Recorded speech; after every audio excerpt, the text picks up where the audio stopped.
everything I've seen, and I have felt the fire get put out by too much gasoline. We're all strangers passing through a place in time. Afternoon, life is but a vision in a window that we're peeking through.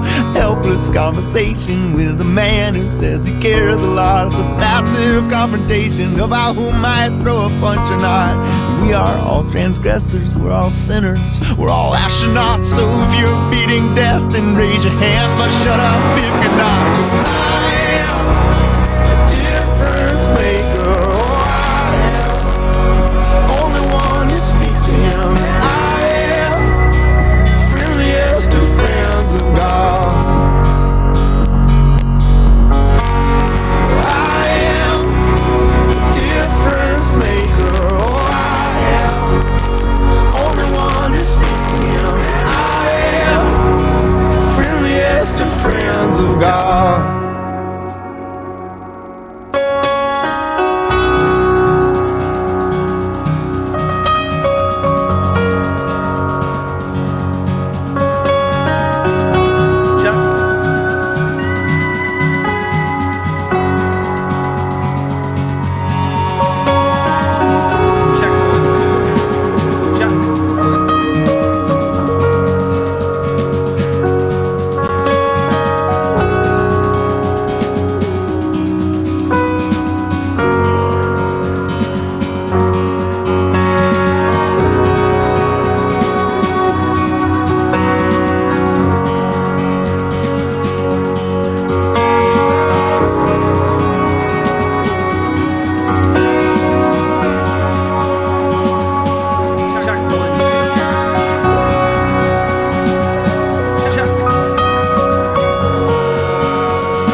This is the Wilkinson Central Show, home of the smoothest transitions ever in the history of What If Sports podcast. Thank you for joining me. It is good to be back. We have got a lot of things to get to. Today I'm going conference by conference with a lot of the stuff. Awags is going to join me at 8:10. We're going to do this thing together. He doesn't really know how long I've got him planned to be on, so we're just going to do it until he says, hey, my wife won't let me do this anymore. I got to go. We're going to keep him on for a while. He joins at 8:10. This is the Wilkinson Central Show, and we start right now. I'm not bringing the bias here. You are. What they do up there? Brainwashing? Hey, it's not my fault that your team is terrible. Let me explain. No, there is too much. Let me sum up. This is just honest. I'm sorry if it hurts. Oh wait, I'm not really sorry. Put that coffee down.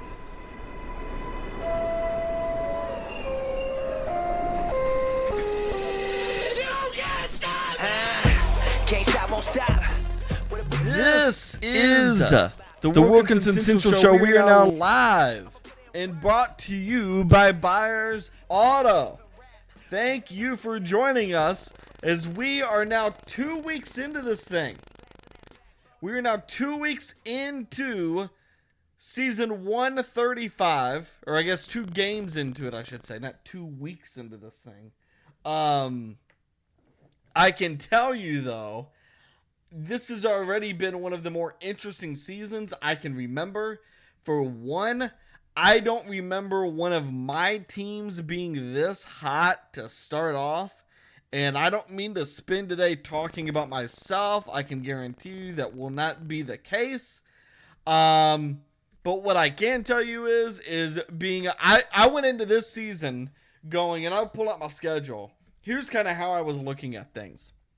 I'm looking at Florida State, Colorado State, North Carolina, and Alabama in these out-of-conference games. And my thought was, okay, Florida State, Colorado State, and UNC are all toss-up games. To me, these are 3 teams could go either way. I don't know which way these games are going to go. Bad Axe is an incredible coach with a good roster. Chainsaw was 2-0 against me before today, and I think that UNC team actually has some talent. So I did not expect to win yesterday 45-19, and I really didn't expect to win today 78-17. If I could tell you what has happened with these past 2 games, I absolutely would. But this has literally been the same game plan I've been using for about 6 or 7 seasons now, and I use it over in Rockney too.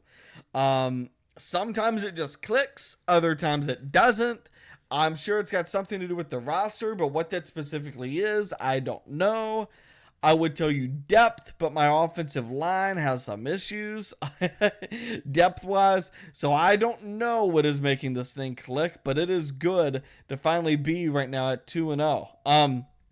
Some of the other games happening today, this one right here between Alabama and California, and we will get to some 1AA action today as well. This was, to me, the game of the day.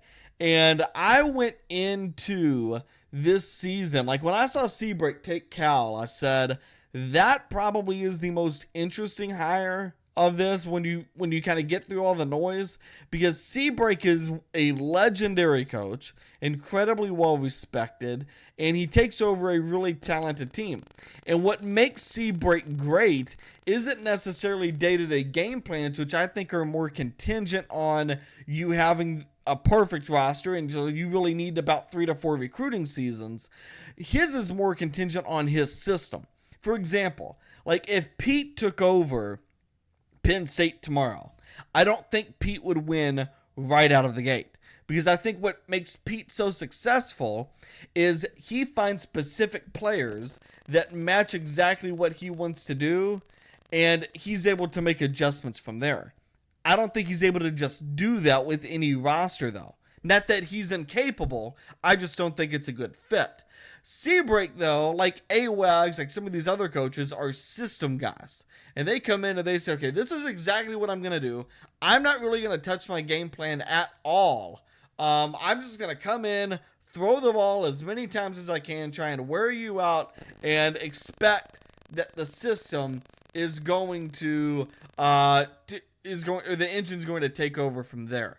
And so I looked at this game today. I thought it was going to be an incredibly good game. It was. You'll see here as we look through this box score, Cal got up 32-17 real early in the third quarter, and then it was all Alabama from there as they scored 19 unanswered points, and they ended up winning this one 36-32 there in the last minute. So that I can tell you was one of the more interesting games that I think will likely play a big role in what happens as far as this championship is when you consider this championship. And so, like late in the season, when you're looking at 12-1 Alabama, and you're looking at 12-1 Nebraska, or 12-1 Penn State or whatever, I think that win for Alabama may elevate them over some of those other teams and put them in that national championship game. That to me was one of the more interesting ones. Now let's head over to Nebraska real quick as we continue to look at these top 10 teams. Jason Freeman off to what I think is a nice start. Yesterday he played Louisville. That I will tell you is one of the most underrated teams in the country. It's that Louisville team coached by Osbald. And he squeaked that one out 27-24. Today he was given a really tough first half by Georgia and found a way to win that one 49-21. I think Nebraska is in good hands. They've got 2 games left, but I think of their schedule, these are probably the 2 more winnable games or the 2 easier games, West Virginia and Wisconsin, and then they will get into conference play on September 15th when they make a trip to Texas A&M and take on Arcade Cowboy. But you look at Nebraska, they've gotten through what I believe is the toughest part of their schedule. Now they have to play Oklahoma on September 16th and circle this game. I don't know that Oklahoma is as good as we thought they were, and I think by that point, Jason Freeman will have this Nebraska team really figured out. So that to me is a toss-up game, and if Nebraska wins it, he'll be favored in the rest of these games, and I think he could be one of these surprise teams for the championship. Now let's move over to 1AA, and there's really not a ton going on right now at the 1AA level. There was an interesting game there between Cal Poly and Duquesne. Cal Poly able to win that one 34-27. A bit of a close win there. Cal Poly able to take it there in overtime rather, as Duquesne scored in the last minute of the fourth quarter. I said last season I thought Cal Poly was a potential dark horse in the playoff, and then this game today against Columbus Buck and those Duquesne Dukes, I think that was a big win for Cal Poly early in the season. But pay attention to this. 550 total yards and 51 rushing attempts. He's doing this in a pretty unconventional way, and he's able to win this game with 4 turnovers. So what that tells me is he won a game where he didn't necessarily play all of that well. And you can spin that 2 ways. But the way I like to look at this is that team is so talented, even when he doesn't game plan well, they still can find a way to win. And when you have that level of talent and when you are that capable, that's when you can make some of these really strong playoff runs. And I go back, I've got that thought process because I go back to my championship run at Eastern Illinois. There were a couple of games in that playoff I thought, oh wow, I've really got smoked here in the first half or the second half. They really took it to me. They figured me out pretty good, and I had to make an adjustment in the other half to win that game. And so in those games, I'm going, okay, he out-game planned me, but I still found a way to win. And sometimes in these playoffs where you're going through just this really rough patch of 4 or 5 games, that is what you need. And so I like seeing that from Cal Poly today. You may see close win against borderline playoff team. I see a game where they were out game plan and still find a way to win. That I actually like, and I know Crondon can game plan. The other one I'm going to look at is William and Mary in Eastern Kentucky. This was a close win at the half, 7-7 at half. That halftime score was not indicative at all of the final score. I've never seen 2 more lopsided halves, and William and Mary ends up winning this one 52-31. Absolutely unbelievable. They outscored Eastern Kentucky 48-24 after that 7-7 first half. And I got to tell you, I think this William & Mary team is awfully good. Eastern Kentucky turned it over 3 times. That is due to the young quarterbacks. William & Mary, they'll put up close to 500 yards on what I believe is an incredibly talented defense.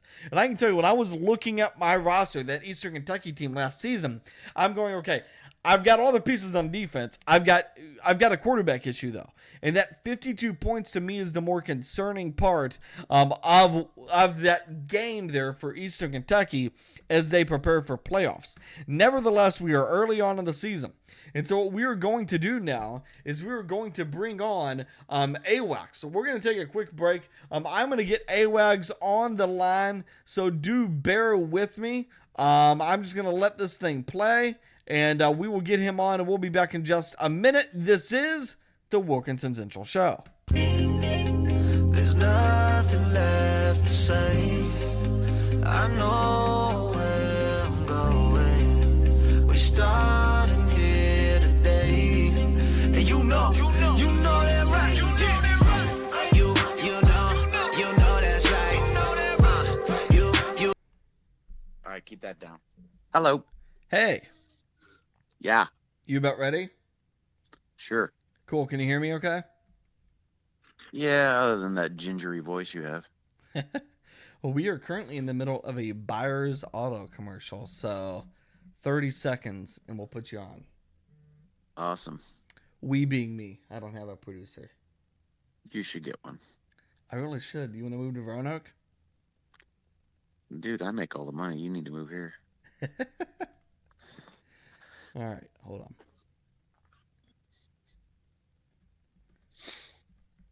You're buying a car specifically fit for your needs. That's why I'll trust Buyers Auto with the purchase of my next car.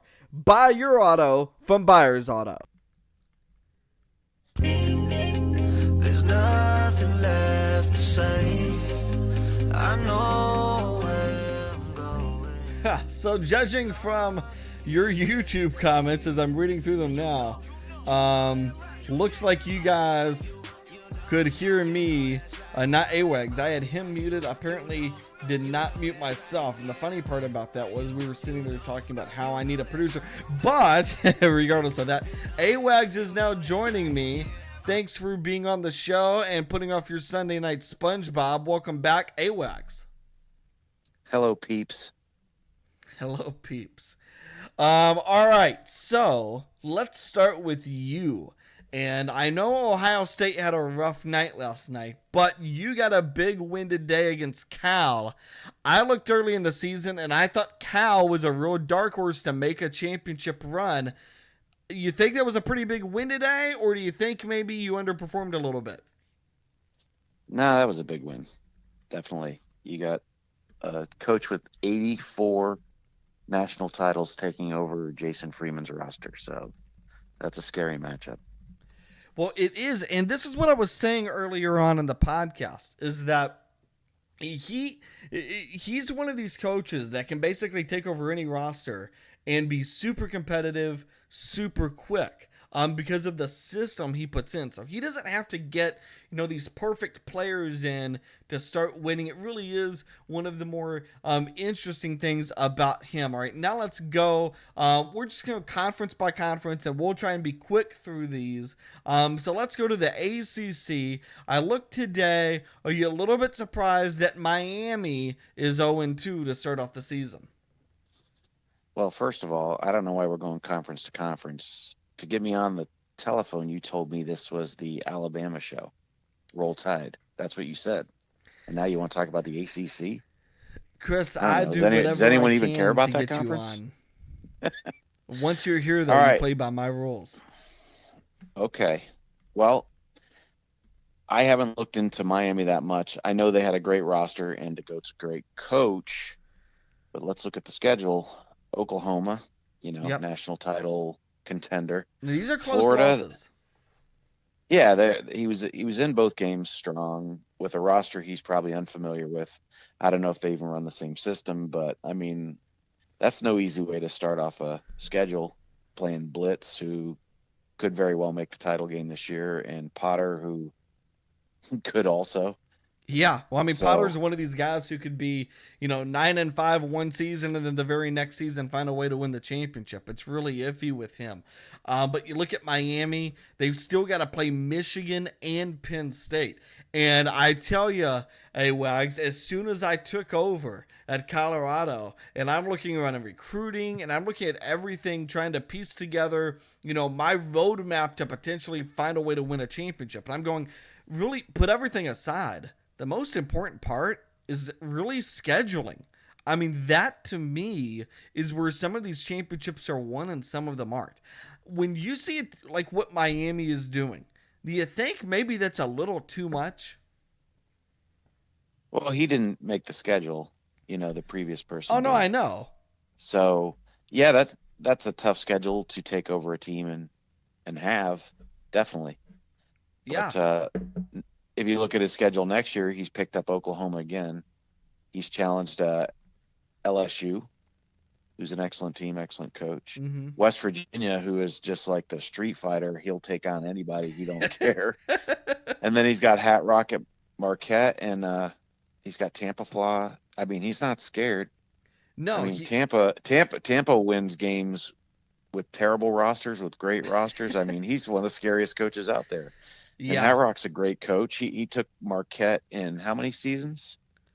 Let's see. so, He was I mean, there 1, 2, 3, 4. His fourth season, he finished 18th at 12-2. I mean, at Marquette.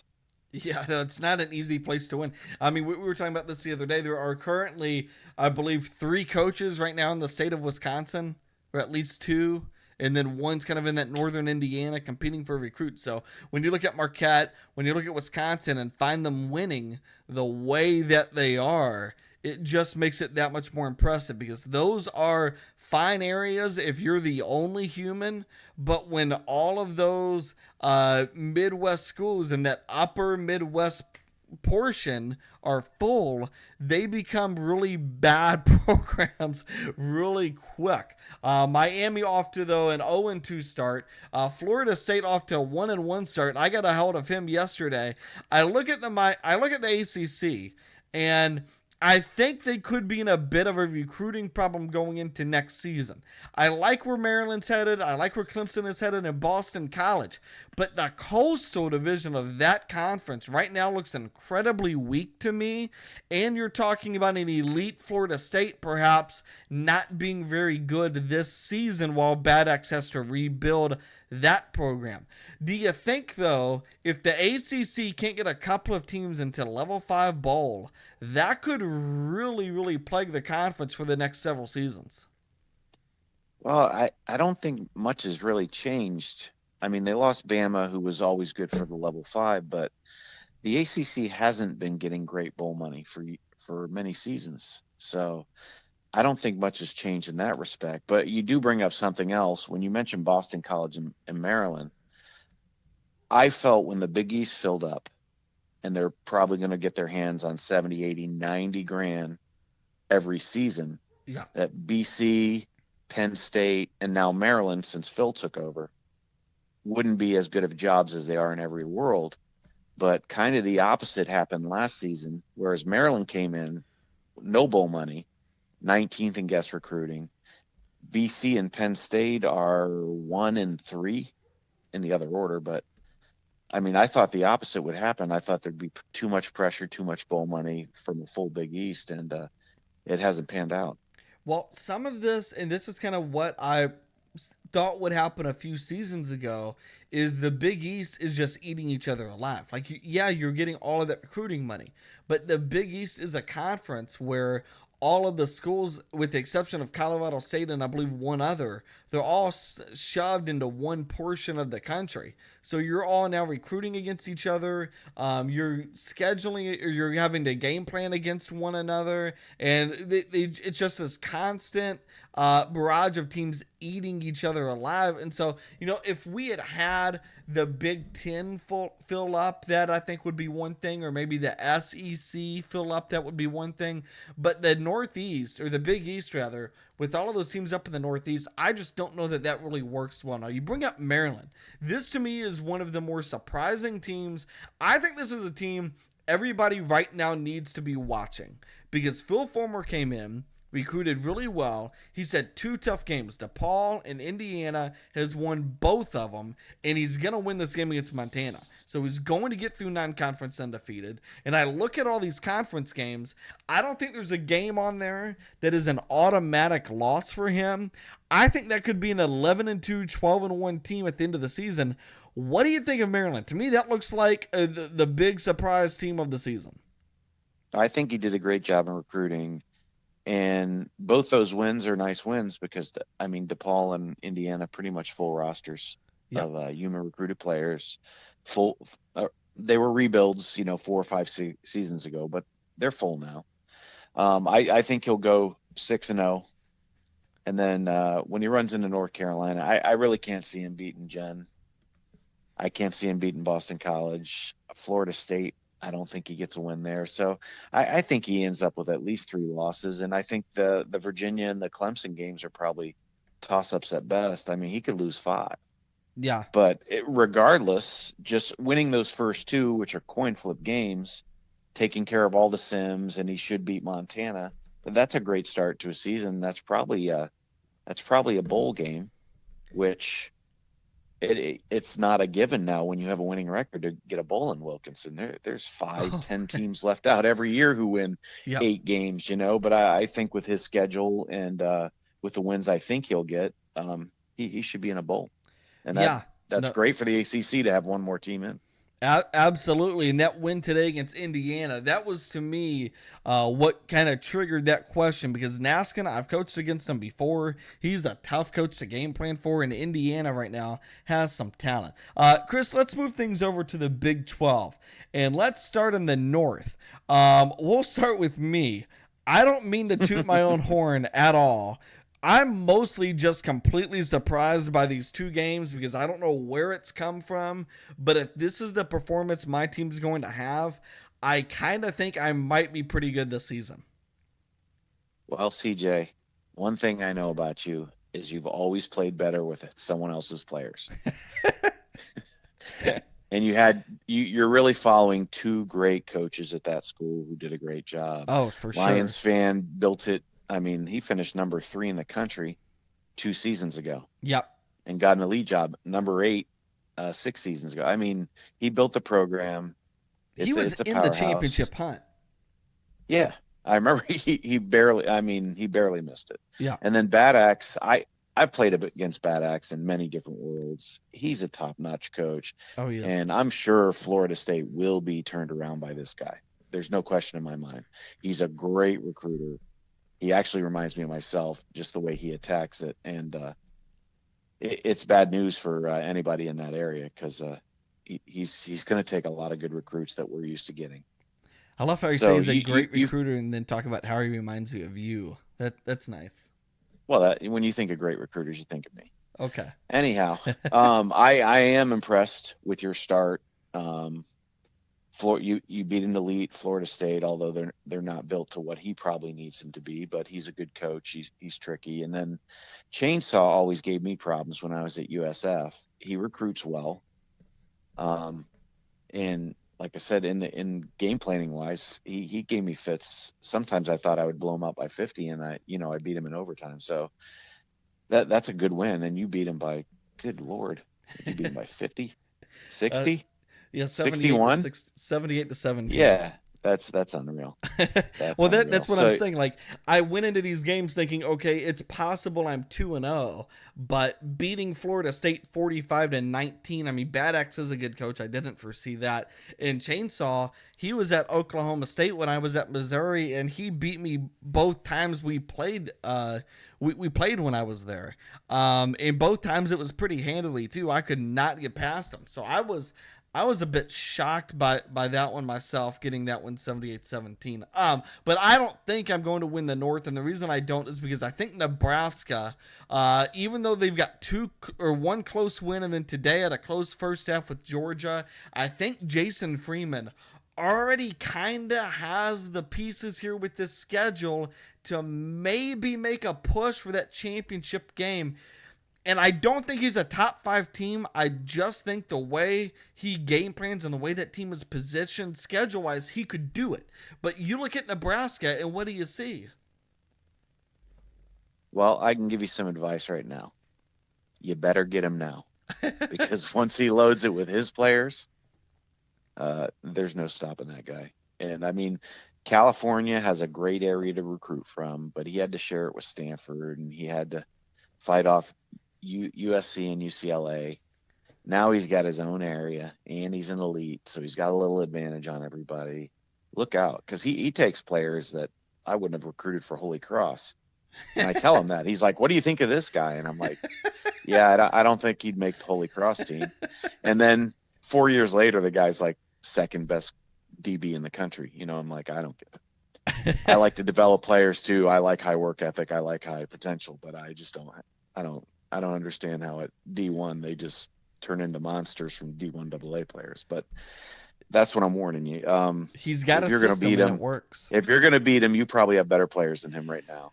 Well, we play on the last game of the regular season, and that also happens to be my birthday. So. Well, I think we know how that's going to go then. Congrats. You also better watch out for Hypnotoad, because that guy's pretty crafty. Well, I've faced him in D2 before, and he's tough. That's what I was going to get to. We really haven't talked about him. He's only played 2 sims. So tomorrow, though, he takes on Florida. I think Florida, although good, is a little bit vulnerable, and I think Missouri's got a really good roster. So when you look at that game tomorrow and you look at that matchup, do you think maybe Missouri could clip Potter and possibly send Florida to 1-2? He might, and it's funny because in the media guides, GT picked Florida to win the SEC. Yep, he had him undefeated. So Florida's a real good test for anybody. Oh, they're very good. I kind of think Florida will win, but Missouri's got a good roster and a creative coach. So it's funny. When you make up a schedule in this world, there's no gimmies out there. If you're picking to play a human, there's a chance you're going to lose. As good as your team can be, I think my team's really good, and I like where it's at, and it's built to my system and everything. And I think there's 20, 25 coaches that I could take a loss to on any given night. So, well, I can tell you this. I mean, like even some of these mid-major programs, like a Hawaii, or I mean, like Houston. We'll get into Houston later. Houston actually, I think, is pretty good this season. Or some of those Big East teams. It really doesn't matter who you're putting on your schedule. You cannot mail in a game plan. I mean, any of these coaches are capable of getting past you, and you don't know who's going into more details than you are on any given night, or who's got maybe a little bit of a surprise for you, or who just is a complete mismatch. You look at the Big 12 North. I think right now between me, Nebraska, and Missouri, it is a bit wide open. I tend to favor Nebraska winning this division this season. If you had to pick one of those 3 teams to win that division, who would you pick? Well, unfortunately, I'd be picking you based on roster alone. But, I would never write. Yeah, you've got 2 other good coaches there. I'd never write either of them off. But I'd make you the slight favorite. Okay. Well, I mean, I could definitely, I guess I could potentially see me winning. I could definitely see Hypnotoad winning. I just think Jason Freeman, the more games he gets under his belt there, the better that Nebraska team is going to get. Now let's head over to the Big 12 South quickly. I think Oklahoma State, Texas A&M, although off to good starts, I don't think that's going to last throughout conference play. Texas and Oklahoma, I think it's going to be between them again. But Oklahoma today really did not look like they were at their best. They got beat by Penn State, albeit a good Penn State team, 53-30. Their one win was yesterday, 32-27 against Miami. Chris, I kind of think what we've seen so far, Texas looks like the team that's favored to win the Big South again. What do you think? Yeah, I'd say they're favored, but Oklahoma's probably not far behind. I think Penn State is head and shoulders better than anybody else. So getting blown out by them doesn't mean you're not the second best team, Sure. So I'm sure it comes down to Texas and Oklahoma. Texas A&M is a tough team, though. Good coach, Arcade Cowboy, solid roster now. I mean, when we're just talking about there's 20, 25 teams that I think could beat Alabama, there's 6 of them in the Big Ten or Big 12. Oklahoma State's the one that's not, if you're asking. Okay. I don't think they could beat me. But I mean, Texas A&M on a good night could beat just about anybody. Well, that's the thing about some of these teams. Like, and this is kind of how I feel about my team as well. Like, I look at my team, Texas A&M, some of these other programs. On any given night, I think we're capable of beating anybody. But when you're looking in Wilkinson and trying to figure out who's going to actually make a run at the championship or a Level 5 bowl, it's not really any given night. It's consistency. So I think I could play spoiler. I think Texas A&M could play spoiler, but I think if you're looking for the winners, it's going to be between Texas and Oklahoma. Texas today beat Notre Dame 51-17, so they look solid. Let's move over to the Big East. This conference is absolutely full. It's jam-packed. There's a lot of good teams to pick from here. I want to focus on one that I think is going to be the most fun team to watch over the next couple weeks as we progress through the season. That is Cincinnati. They smoked Akron yesterday. A mid-major, yes, but they look good doing it. They won by the same score today against Southern Methodist, a sim team. They're going to get through non-conference undefeated, Chris. I look at Cincinnati. I think they're a dark horse to win the Big East. Tampa's their coach. So that's, I know Tampa's their coach. That's like 60% of the reason. Well, yeah. I mean, Tampa, like I said before, Tampa can win with a bad roster. He can win with a good roster. You can't take him for granted. He's always upset minded. He's a giant killer, you know? Yeah. But I don't think he has the roster to win all the games he needs to win the Big East. Yeah. Well, that's certainly a fair point. Where I really like him, though, so he's got this quarterback, Wayne Hatfield, who I think is one of the better quarterbacks in the country. We're looking at him right now on YouTube. I mean, this guy's got a super high tech rating. Guess has him rated a 74.6. And he's got a good receiver to go along with it, Jerry Ford and Jerome Morgan. So 2 really good receivers. I think that team could air it out. Look at the Big East. Lots of good teams. UConn, Pitt, Rutgers looks good. Syracuse, I think, very capable. And then, of course, Marquette, who we talked about a little bit ago, and we haven't even really got into Louisville or South Florida, who are both really well-coached teams. This looks like it's going to be a bloodbath once we get to conference play. But you had to pick one. Who do you think wins the conference? If I had to pick one, because it does look like a bloodbath. It looks like they'll eat each other up. There's a ton of Hall of Fame coaches in there, but if I had to pick one, I'd pick Syracuse. So you would pick Syracuse. GT Deuce has been around the world for a while, has yet to get that coveted national championship. I think winning the Big East is kind of going to become its own award by itself. Do you think he has the potential to win this conference within the next couple of seasons? Oh, definitely within the next couple of seasons. I think he needs to get the roster where he needs it to be. And that Connecticut has been the doormat of the conference for several years now. Mm-hmm. I mean, their best season in the past 4 seasons is 4-9. Wow. So he's got some work to do there. I mean, I don't know how many titles he has. He's one of my mentors. I mean, he probably has 50, 60, 70 national titles. He'll definitely get it going, but Z32 has been at his school he's in his 5th season, so he's got a complete roster of his own guys. He's an accomplished coach. I think this is his conference to lose. Everybody else has a little something against him. Yeah, I don't see anything on him. I mean, he's got everything he needs to win this conference on that roster. Well, that's a good point. We talk about scheduling. He beat Army yesterday, plays Clemson tomorrow.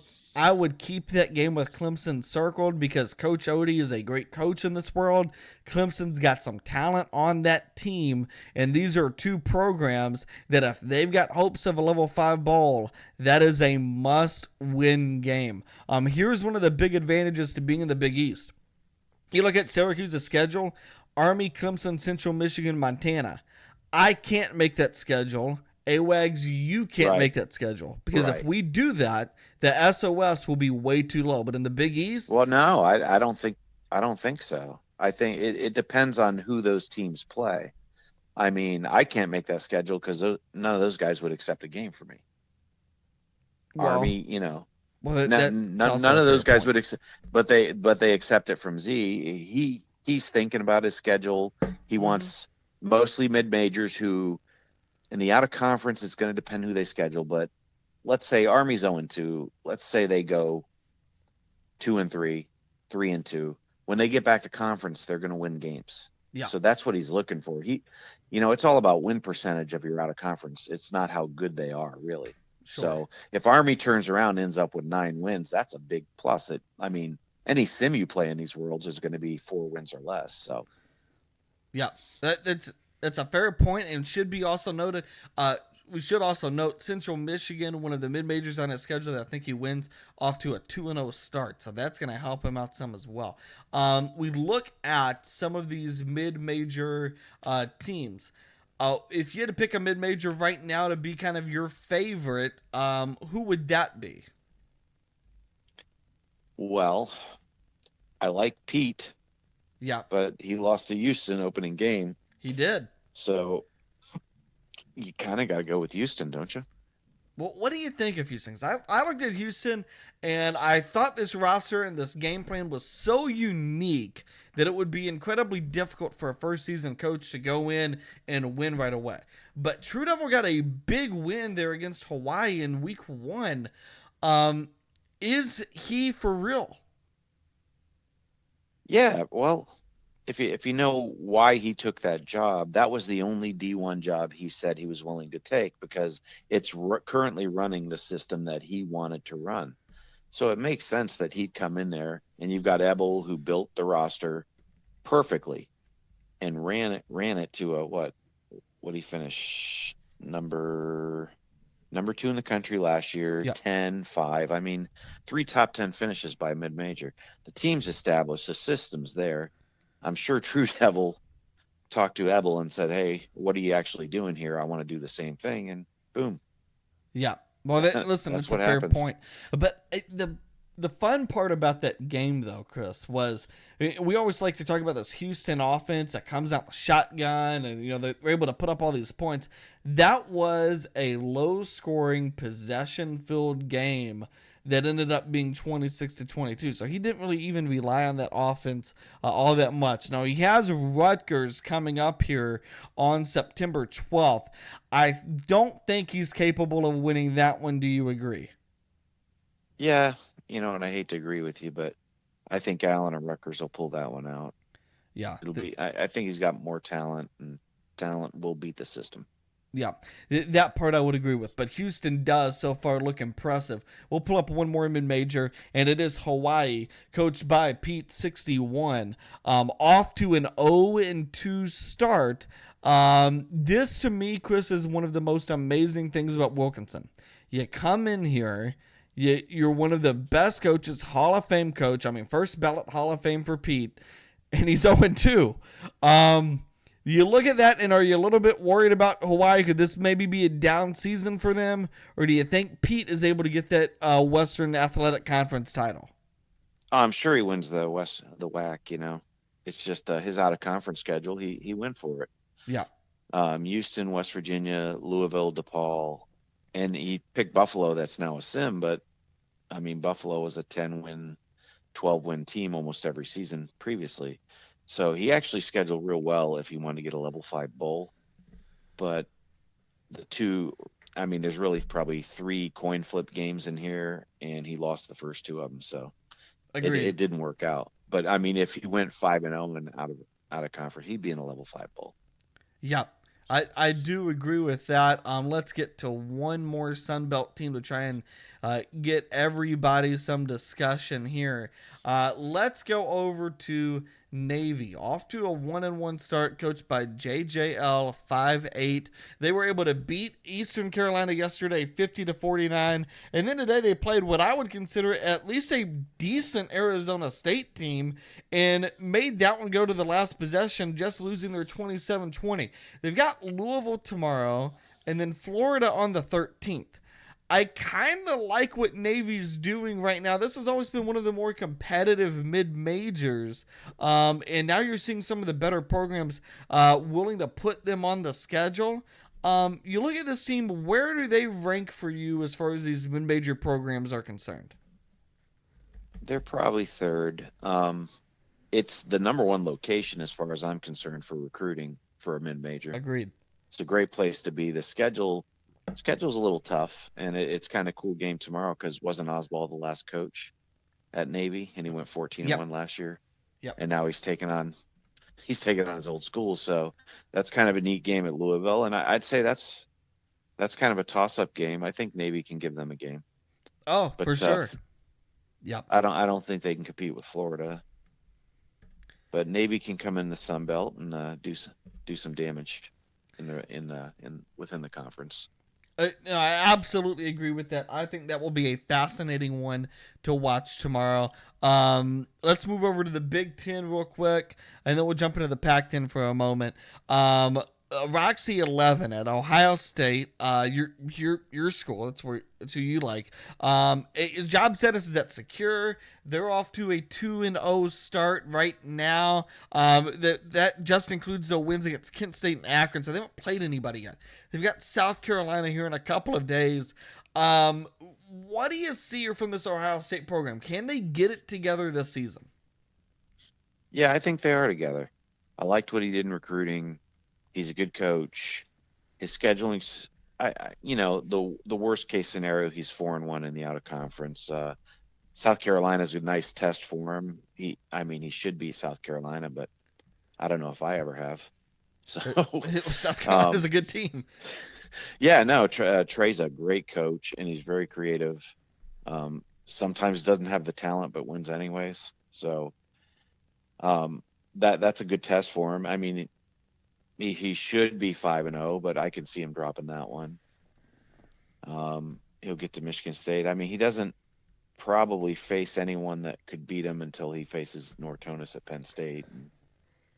I mean, I could see him losing only the Penn State game all season. So, yeah, he'll probably be a top 10 program. Yeah, no, I think Ohio State's got a good team this season. And you look right now, I mean, they've got Notre Dame at the end of the season. Notre Dame does not look great so far. I don't know if CFB fans just away, if that team's actually down, what's going on there, but they're off to an 0-2 start. We'll figure that out tomorrow because I got them tomorrow. Oh, you've got them tomorrow. Yep. Oh, wow. So that'll be a big game for you. So Alabama, Notre Dame tomorrow. I don't know what's going on with them, but they're off to an 0-2 start. You mentioned South Carolina, though, and here's what I think is interesting.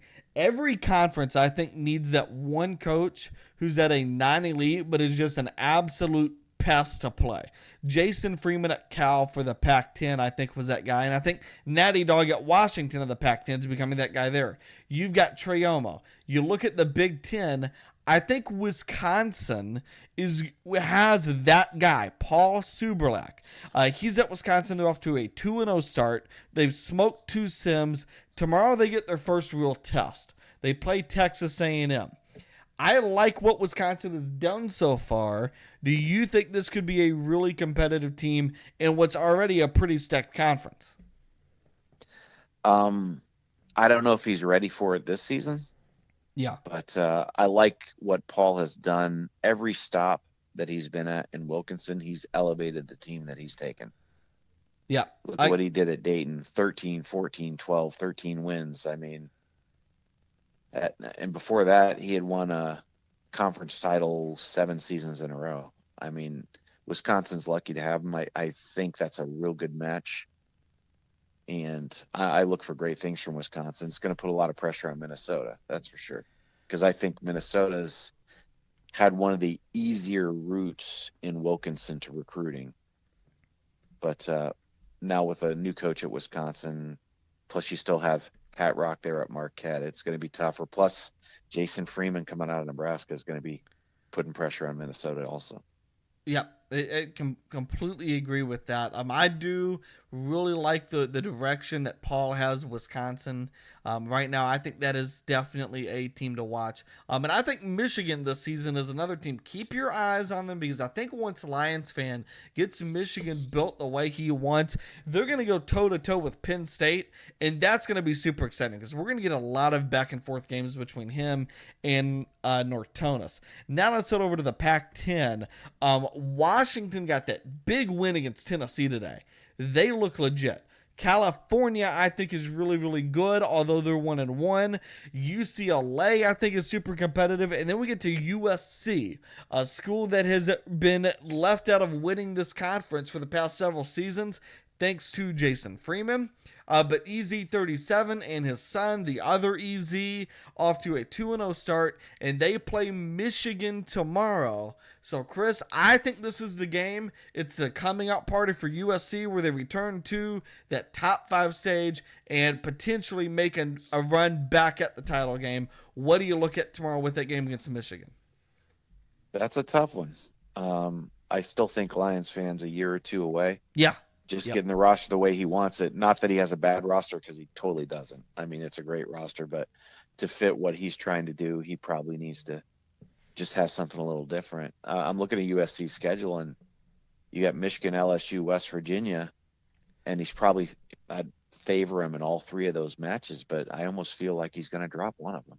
Well, yeah, that definitely could be the case. I mean, West Virginia, you cannot sleep on that team because they can score a bunch of points. That guy he's not scared of anybody, man. Look at his schedule. Alabama, Hawaii, Nebraska, Minnesota, USC. Next season, Alabama, Nebraska, Minnesota, Miami. I mean, he don't care. He's here to fight. I'm a little bit surprised he's even willing to play Minnesota. That seems a little bit beneath what he likes to schedule. But you do look at that USC schedule. I mean, you just mentioned the out of conference games, but check out this conference schedule. They've got California's second game of conference play. Stanford's in there. UCLA is going to be tough. And I think that BYU team, nobody's really talking about them. It's going to take a linebacker a couple of seasons to really get them going. But I think that's another coach. You can't sleep on him because he's so creative and can jump up and get you. And if they win through all of that, they're still going to have to play either a rematch with Cal or Washington in the conference championship. So, Chris, Easy dominated this conference before Jason Freeman really got his feet wet. Can they get it back together this season with that schedule and that conference still being this competitive? Yeah, they definitely can. And I would say they're probably favored to win the conference. But Cal's definitely going to have something to say about it, and maybe Washington too. Yeah, I completely agree. Now, as we exit our 1A discussion for this evening, if you had to pick 2 teams making the championship today, who do you think are the 2 most likely teams to meet each other in that coveted national championship game? Penn State versus Penn State. How's that? I'd say Penn State versus Texas. Penn State versus Texas.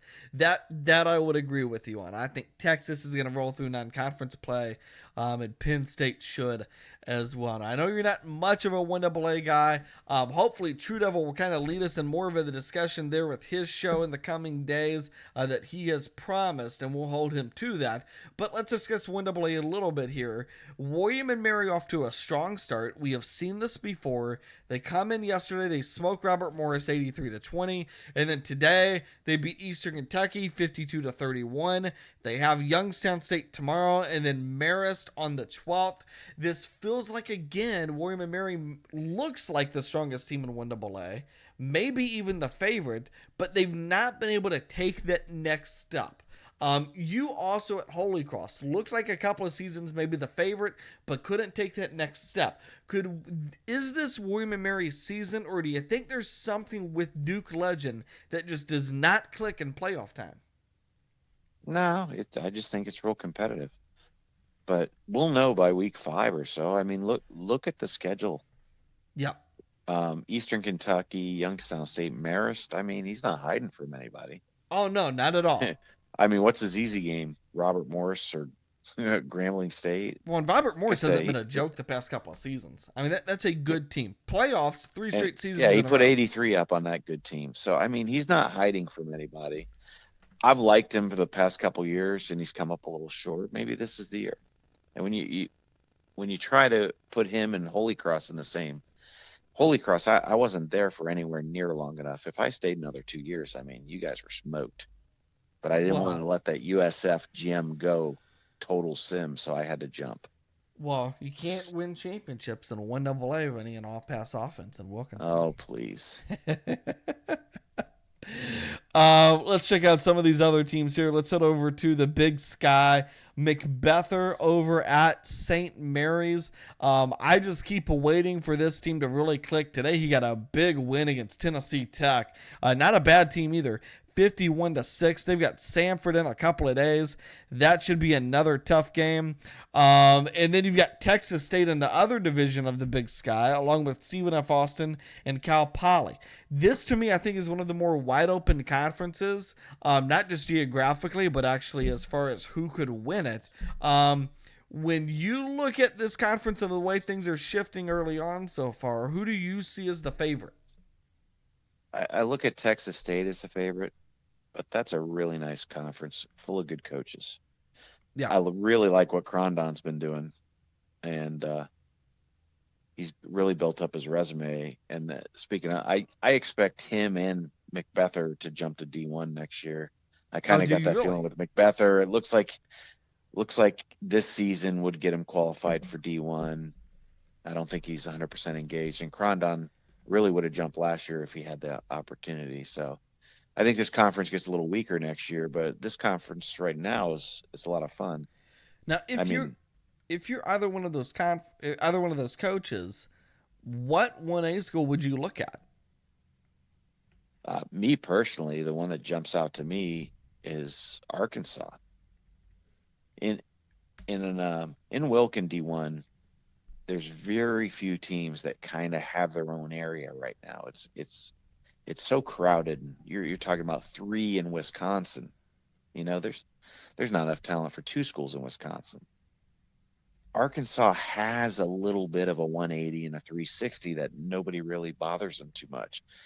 They've got Oklahoma coming east a little bit, but LSU and myself, we have to pretty much reach to get into the state. I mean, it's a great location and a good conference. I'm kind of surprised it's not taken already. Yeah. But then there's actually some real good mid majors to jump on. Like, I mean, Buffalo had a history of, I mean, last season they were 8-6, but before that, 11 wins, 14 wins. Real solid roster. I think Kent's a sim now, and Kent had Babsick and Z32 Fanatic as the last 2 coaches. Yeah. So they're going to have some upperclassmen talent. I mean, there's a couple good mid majors out there, but as far as a Power 5 conference goes, I don't understand why Arkansas is not taken. Well, Arkansas is a nice spot. What I have always said, though, about some of these mid-majors is I would take one of those programs in a heartbeat. Especially if I was like a newer coach and still trying to learn and understand the game, because you're not going to get fired in 4 seasons there. You can really actually build a roster. You can build, I mean, like if you took the best roster in 1AA and plugged that into 1A, that's a good roster. Well, you can obviously do that with a mid-major program and even go on to win some of these mid-major games. And if you do that for 4 to 5 consecutive seasons, you can land yourself a really nice 1A job once it opens. Now, you could land an elite. I mean, yeah. If Ebel hadn't cut so many players, he'd be at elite right now. There's no question. Yeah. I mean, his resume, the only resume that was better than his probably that was in the hiring game for the past 3 seasons was Freeman.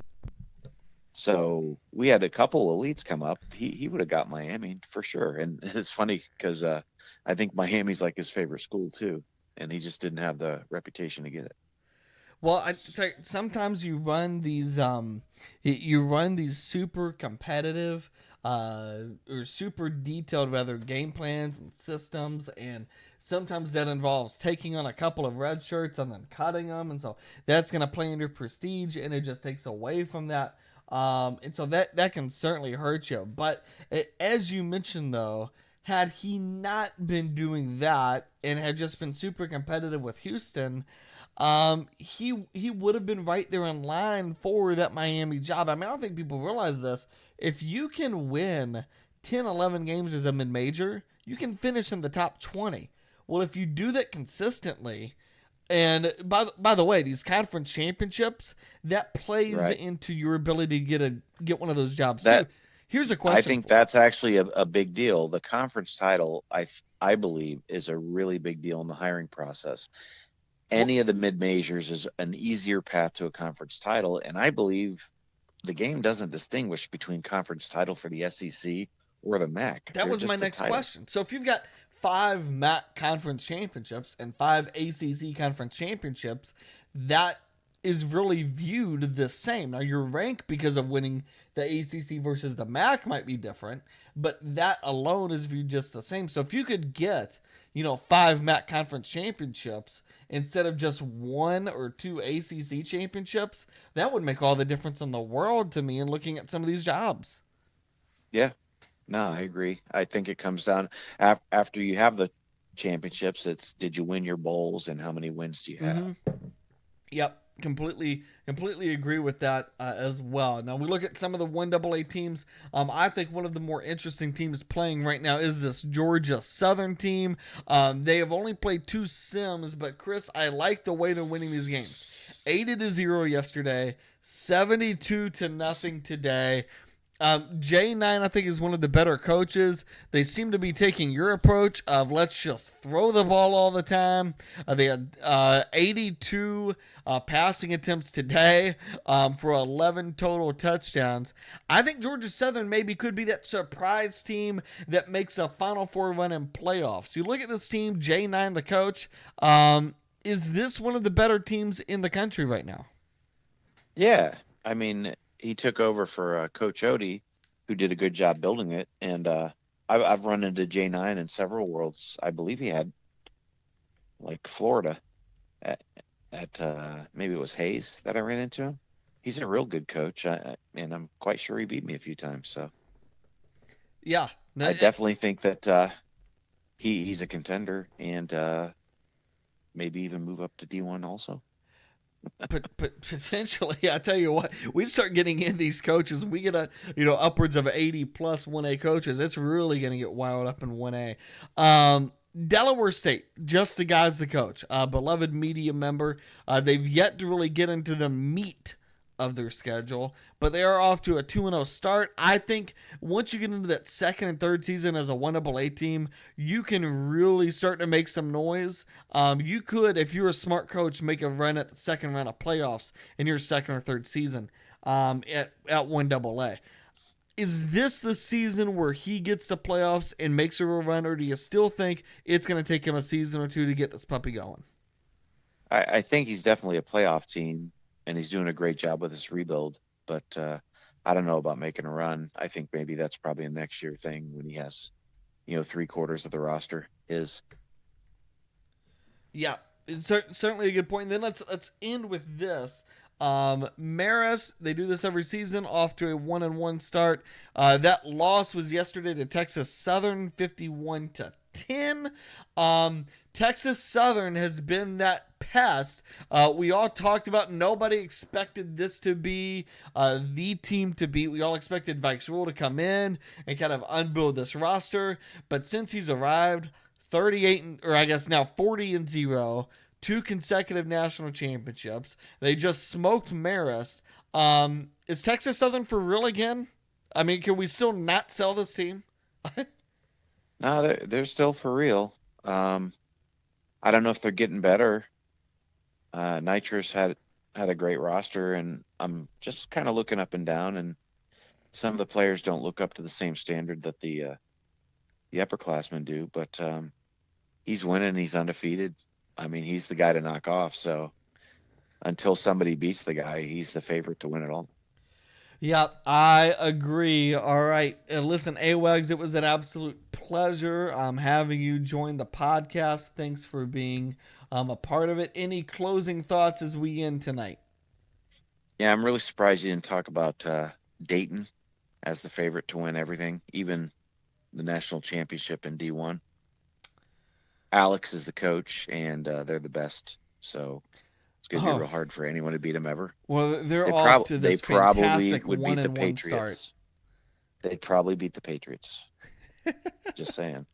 Well, they would beat True the story. Patriots, and Texas A&M is a better program than Ohio State because of potential. Texas A&M's a pretty strong program. They're not. They wouldn't even be they're not the third best program in their own state. Yeah, well, that's a pretty big state. That's really It is not a big saying state. too much. Yeah, there's a lot of good football played there. Their high school stadiums are bigger than Duke's. Well, yeah. No, they are. They've got a high school stadium that seats 45,000. We've got that in Ohio. I'm sure they've got bigger than that. Y'all have a 45,000 high school stadium? Yeah.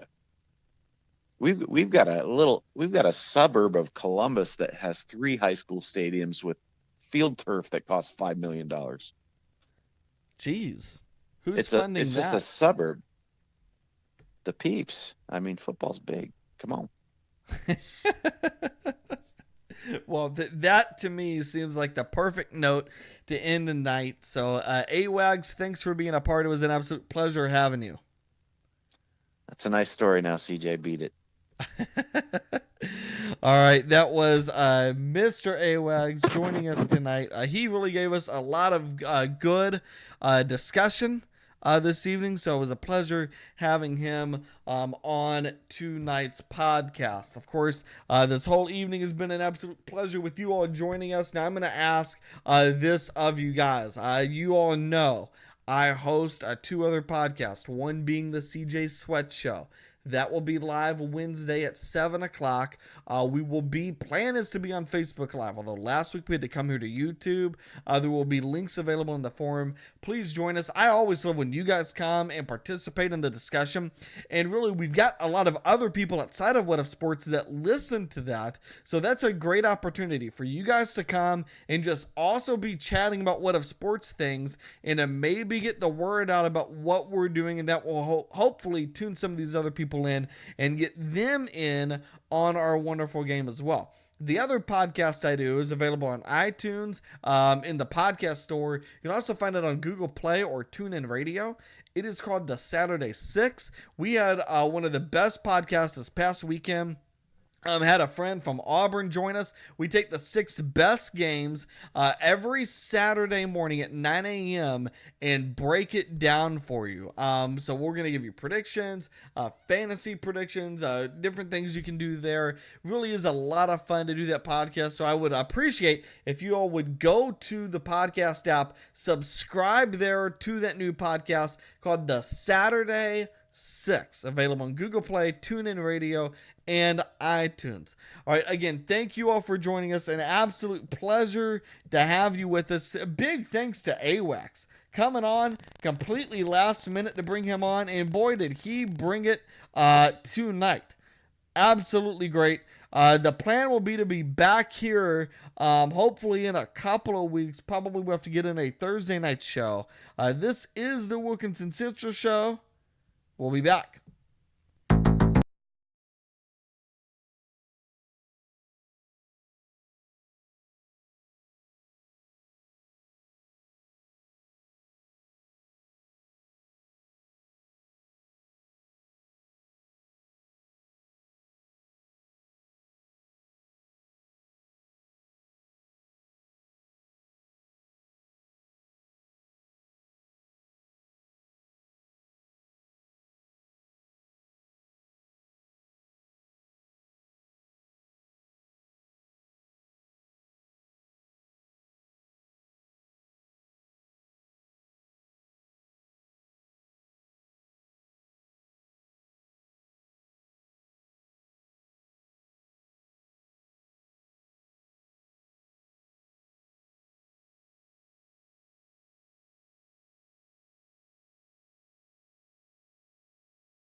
Good.